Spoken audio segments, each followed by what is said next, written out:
Hello everyone. तो हम आज बात करने वाले हैं खेसारी लाल यादव जी, काजल राघवानी और सुबीर शर्मा का एक बहुत ही बेहतरीन मूवी के बारे में, जिसका पोस्टर आ चुका है और फुल मूवी का रिलीज डेट भी आ चुका है।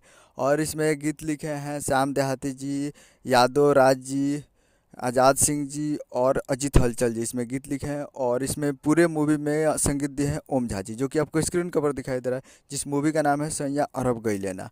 और ये खेसारी लाल यादव जी के बर्थडे का स्पेशल में रिलीज़ किया जा रहा है, यानी कल खेसारी लाल यादव जी के बर्थडे स्पेशल में कल देखें 15 मार्च बुधवार सुबह 6 बजे, यानी कल 15 मार्च को सुबह सुबह 6 बजे इसको फुल मूवी को रिलीज़ किया जा रहा है।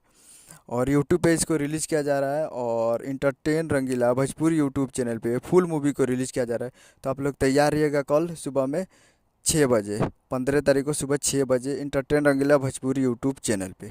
उम्मीद कर रहा हूँ कि वीडियो अच्छा लगा तो चैनल को सब्सक्राइब बेल आइकन प्रेस कर दीजिए, ताकि ऐसे खेसारी लाल यादव जी के लेटेस्ट न्यूज़ लाते रहें। और वीडियो अच्छा लगा हो तो वीडियो को एक लाइक कीजिए। मिलते हैं अगले वीडियो में, तब तक के लिए जय हिंद, जय भोजपुरी।